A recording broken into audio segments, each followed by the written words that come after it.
पढ़ाई तुम अच्छे से कर रहे हो, मॉक टेस्ट भी टाइम पे दे देते हो, लेकिन स्कोर वहीं का वहीं है। तो प्रॉब्लम तुम्हारी मेहनत में नहीं, तुम्हारी स्ट्रेटजी में है। तो हेलो एवरीवन, मैं हूं संजीव एंड मैं आज के इस वीडियो में बताने वाला हूं कि 5 ऐसी गलतियां कौन कौन सी है जो अगर आप मॉक टेस्ट में देखते हैं, उसे इंप्रूव करते हैं, उसका ध्यान रखते हैं, तो अपने स्कोर को बूस्ट कर सकते हैं, अपने स्कोर को बढ़ा सकते हैं एंड अपने ड्रीम यूनिवर्सिटी के ड्रीम कॉलेज में जा सकते हैं। तो वीडियो काफी इंपॉर्टेंट होने वाली है, ध्यान से देखिए और एंड तक देखिए, साथ ही साथ अपने दोस्तों का शेयर भी करना है। ठीक है, तो अगर मैं बात करूं कि मॉक टेस्ट देना है, आप लोगों को मॉक टेस्ट दे रहे हो, लेकिन गलतियां कहां हो रही है भाई, स्कोर इंप्रूव क्यों नहीं हो रहा, हमारे नंबर जितने आने चाहिए उतने आ क्यों नहीं रहे हैं। तो सबसे पहली मिस्टेक ये कि मॉक को सिर्फ टेस्ट समझना। मॉक को कभी भी टेस्ट मत समझना भाई। जब भी आप मॉक टेस्ट दे रहे हो, आप ये समझना कि आप रियल एग्जाम के अंदर बैठे हो, रियल एग्जाम के अंदर आपके पास क्वेश्चन आ रहे हैं, देन आप कैसे उसे टैकल करोगे, किस तरीके से करोगे। तो मॉक टेस्ट जब भी 2 से 3 कैटेगरी में जरूर से डिवाइड कर लेना। जब मॉक टेस्ट दे दोगे, उसे एनालाइज करना काफी इंपॉर्टेंट हो जाता है, तो 3 कैटेगरी में डिवाइड कर लेना। सबसे पहले ये देखना कि गलत क्वेश्चन कौन से हो रहे हैं भाई, क्वेश्चन जो है गलत कौन से हो रहे हैं। देन उसके बाद देखना कि टाइम किस में सबसे ज्यादा लग रहा है, किन क्वेश्चन में सबसे ज्यादा टाइम लग रहा है। एंड थर्ड नंबर पे ये देखना आप लोग कि जो कंफ्यूजिंग क्वेश्चन थे या फिर जिसमें आपने तुक्का लगाया भाई, वो किस टॉपिक से थे और किस टॉपिक के किस कंसेप्ट पे थे।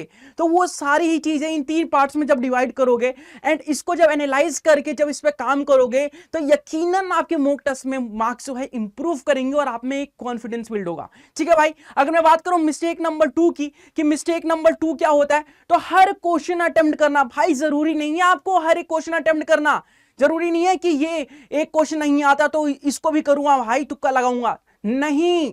आपको पता होना चाहिए कि आपके एग्जाम में नेगेटिव मार्किंग होती है भाई। नेगेटिव मार्किंग मतलब कि अगर आपकी छोटी सी गलती हो गई, अगर आपने गलती से गलत आंसर टिक कर दिया, तो भाई जो नंबर आ रहे हैं वो भी नहीं आएंगे, इंप्रूव ही नहीं हो पाएगा। तो आपको हर एक क्वेश्चन को अटेम्प्ट करने की कोई जरूरत नहीं है। मॉक टेस्ट को अटेम्प्ट करने के लिए, एग्जाम में, रियल एग्जाम में क्वेश्चंस को अटेम्प्ट करने के लिए 3 कैटेगरी में 3 गोल्डन रूल आपको पता होने चाहिए। 3 कैटेगरी में आपको क्वेश्चंस को डिवाइड करने हैं। कैसे करना भाई, पहले के 2 मिनट आप पूरे क्वेश्चंस को एनालाइज करेंगे, पूरे क्वेश्चन को गो थ्रू करेंगे कि हाँ इस टॉपिक से ये क्वेश्चन आ रहे हैं। देन आपको पता चल जाएगा कि कौन सा टॉपिक आपको, कौन से क्वेश्चन ऐसे हैं जो आपको सबसे आसान लग रहे हैं, सबसे आसान तरीके से आते हैं, आप इजीली कर लोगे। ठीक है, तो सबसे पहले पार्ट में, पहले राउंड में आपको सबसे आसान वाले क्वेश्चन करनी है। दूसरे राउंड में उन क्वेश्चनों पे फोकस करना है जिसमें आपको लगता है कि थोड़ा सा अगर कैलकुलेशन करूंगा ना, थोड़ी सी कैलकुलेटिव है, थोड़ा सा कैलकुलेशन करूं, उसके भी आंसर आ जाएंगे। तो सेकंड राउंड में वो वाले क्वेश्चंस करने हैं। एंड थर्ड राउंड में वो क्वेश्चंस करने हैं जो काफी लेंदी हैं, जैसे डीआई के क्वेश्चन काफी लेंदी होते हैं, उस तरीके के क्वेश्चंस को, या फिर परसेंटेज का क्वेश्चन कोई लेंदी सा है, तो उस तरीके के क्वेश्चंस को जो काफी लेंदी है, टाइम टेकिंग है, बट लगता है कि टाइम दूंगा तो हो जाएगा, तो उसे सबसे लास्ट में करना है। तो मॉक टेस्ट को 3 पार्ट में डिवाइड करके करना, आपके मार्क्स यकीनन इंप्रूव होंगे, मैं गारंटी से बोल सकता हूं। ठीक है, अगर मैं मिस्टेक नंबर 3 की बात करूं कि मिस्टेक नंबर 3 क्या होता है, तो सेम मिस्टेक को बार बार रिपीट करना। अब बोलते हैं ना भाई, गलती एक बार होती है, लेकिन वही गलती अगर बार बार करते हो तो वो गलती नहीं, बेवकूफी कहलाई जाती है। तो बेवकूफ नहीं बनना, अपने आप को बेवकूफ साबित नहीं करना। जब आप मॉक टेस्ट दे रहे हो, मान लो किसी टॉपिक का आपने मॉक टेस्ट दिया, मान लो परसेंटेज का ही मॉक टेस्ट दिया भाई, पहले मॉक टेस्ट में परसेंटेज के क्वेश्चन गलत हो रहे हैं, दूसरे मॉक टेस्ट में परसेंटेज के क्वेश्चन गलत हो रहे हैं, तीसरे में भी गलत हो रहे हैं, चौथे में भी गलत हो रहे हैं, तो भाई उस पर काम करो ना, 5वें में भी गलत नहीं होना चाहिए। उस टॉपिक पे काम करो, वो जो कॉन्सेप्ट है उसको क्लियर करो, उसको प्रैक्टिस करो एंड अगले मॉक टेस्ट में उसे इंप्रूव करने की कोशिश करो। क्योंकि बार बार आपको पता चला है कि इस टॉपिक से गलत हो रहा है, तो उस टॉपिक पे काम करना है, आपको इग्नोर नहीं करना भाई, अगर अपने ड्रीम यूनिवर्सिटी में जाना है तो। ठीक है भाई, तो जो भी गलतियां हो रही है उसे नोट करो, एक एरर नोटबुक बना लो, एक एरर नोटबुक बना लो। जैसे मॉक टेस्ट दोगे, जब क्वेश्चंस गलत हो रहे हैं तो कौन से टॉपिक से कौन सा क्वेश्चन गलत हो रहा है वो नोट कर लो। ठीक है, और अगली बार जब मॉक टेस्ट देने जाओगे तो वो टॉपिक को एक बार रिवीजन कर लेना कि हाँ इस टॉपिक से पिछली बार गलत हुआ था तो अभी गलत नहीं होना चाहिए। तो एरर नोटबुक बनाना काफी इंपॉर्टेंट हो जाता है। क्लियर है जी। अगर मैं बात करूं कि मिस्टेक नंबर 4 क्या होता है, तो मॉक स्कोर को प्रिपरेशन का फाइनल रिजल्ट मान लेना। मान लीजिए भाई तुम लोगों ने मॉक टेस्ट देना स्टार्ट किया, पहला मॉक टेस्ट दिया, मान लो भैया 300 में से, आपके 300 नंबर के पेपर होते हैं, 300 नंबर के पेपर होते हैं भैया, कितने को होते, 300 के ही होते हैं ना। 300 में से मान लो आपके नंबर आए, कितने नंबर आएंगे 300 में से, चलो मान लेते हैं 300 में से 100 नंबर आए। आपने बोला यार 100 नंबर आए हैं, क्या ही बात है, मतलब कितना बेकार नंबर आया है। ठीक है, आप बोलोगे मेरे से तो हो ही नहीं पाएगा। मैं तो कर ही नहीं पाऊंगा, मेरी ड्रीम यूनिवर्सिटी तो पहुंच ही नहीं पाएगी, आप गिव अप कर दोगे। तो भाई ये नहीं करना, आपको ट्रेंड देखना है, आपको इंप्रूव करना है, अपने ग्राफ को ऊपर की तरफ बढ़ते हुए देखना है। वो कैसे होगा? पहला मॉक टेस्ट दोगे, ठीक है भाई 100 नंबर आ गए, उसमें देखोगे गलतियां कहां कहां हो रही है, किस कॉन्सेप्ट में कौन सी गलती हो रही है, टाइम कंज्यूमिंग कौन कौन से क्वेश्चन थे, उन क्वेश्चंस को दोबारा करोगे। देन दूसरा जब मॉक टेस्ट दोगे, मान लो भाई 100 से 102 नंबर पे आ गए आप, मतलब 2 नंबर इंप्रूव हुआ। फिर ऐसे ही तीसरे में 105 हुआ, फिर चौथे में 110 हुआ, फिर पांचवें में 140 भी हो गया, छठे में 150 हो गया। तो ये जो ग्राफ है ना भैया, ऊपर की तरफ जानी चाहिए, ये ग्राफ ऊपर की तरफ जानी चाहिए, तब ही आपका फायदा होगा मॉक टेस्ट में, नहीं तो नहीं होगा। ठीक है, तो फाइनल रिजल्ट नहीं मानना है मॉक टेस्ट को, मॉक टेस्ट को एक ट्रेंड की तरह देखना है कि भाई ये जो मेरी ग्राफ है, ये जो ग्राफ है ये ऊपर की तरफ जा रही है कि नहीं, ऊपर डायरेक्शन में जा रही है, मतलब हम बहुत अच्छा कर रहे हैं, अपने लाइफ में मजा रहे हैं। ठीक है, और हम एग्जाम भी क्रैक कर लेंगे। ठीक है भैया, अगर मैं बात करूं मिस्टेक नंबर 4 की, कि मिस्टेक नंबर 4 क्या होता है, तो सबसे कॉमन, सबसे ज्यादा मिस्टेक करते हैं बच्चे कि सोचते हैं भैया सिलेबस कंप्लीट हो जाए उसके बाद हम मॉक टेस्ट स्टार्ट करेंगे, जो कि सबसे बड़ी गलती है। सिलेबस के कंप्लीट होने का वेट नहीं करना आप लोगों को।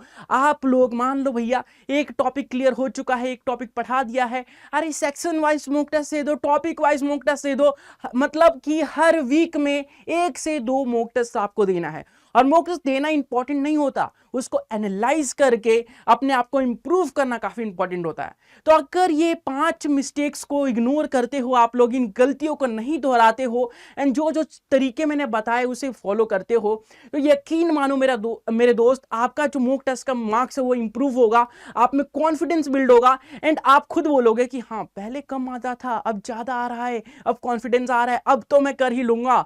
जब तक तोड़ेंगे नहीं तब तक छोड़ेंगे नहीं, हम अपने ड्रीम यूनिवर्सिटी में पहुंचेंगे। ठीक है भाई, अगर आप चाहते हो कि यही जज्बा, यही माइंडसेट आप लोग के साथ रहे, and complete road map, complete guidance के साथ अपने तैयारी को बूस्ट करना चाहते हो, पढ़ना चाहते हो, तो इससे सुनहरा अवसर नहीं मिलेगा भाई, क्योंकि जश्न ए आजादी चल रही है, आजादी का जश्न मना रहे हैं हम लोग, तो आप लोगों के लिए भी आजादी का जश्न है।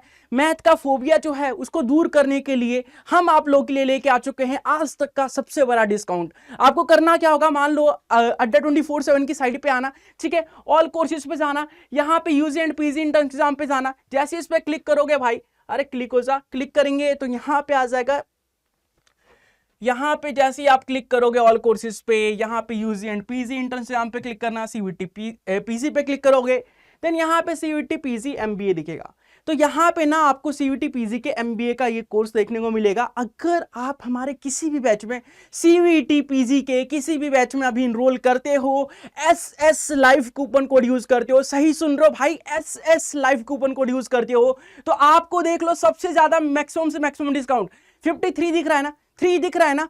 एक जादू दिखाऊं आप लोगों को, देखो अगर मान लो इस बैच में आपको इनरोल करना है, तो अगर इस बैच में या किसी भी सीवीटी के बैच में इनरोल करना है तो आप वहां पे जाना, एंड वहां पे जैसे ही आप इनरोल पे क्लिक करोगे तो आपको ना वहां पे कूपन कोड अप्लाई का ऑप्शन दिखेगा, और वहां पे जैसे ही आप एसएस लाइव कूपन कोड को यूज करोगे आपको मैक्सिमम से मैक्सिमम मतलब 55% का डिस्काउंट देखने को मिलेगा। साथ ही साथ 55% डिस्काउंट के साथ आपको 2x वैलिडिटी मिलेगा अगर आप वो कूपन कोड यूज कर रहे हो। साथ ही साथ आपको फ्री मॉक टेस्ट मिलने वाला है, एंड ये ऑफर बस आज के लिए है, तो जल्दी से जाओ अपने बैच में इनरोल करो, एंड अपनी यूनिवर्सिटी में पहुंचने का जो सपना है, अपने ड्रीम को पूरा करो, अपने फोबिया को, जो मैथ का फोबिया बना हुआ है, उसे दूर करो मेरे दोस्त। ठीक है, फिर भी अगर कोई दिक्कत परेशानी आती है आप लोगों को मेरे भाई, तो आप लोग मेरे से पर्सनली कनेक्ट हो सकते हो। पर्सनली कनेक्ट होने के लिए क्या करना पड़ेगा, तो ये मेरा पर्सनल मेल आईडी है, ये मेरा पर्सनल ईमेल आईडी है। अगर आपको कुछ भी शेयर करना है, कुछ पूछना है, कुछ बताना है, अरे पर्सनल मेंटोरशिप चाहिए भाई,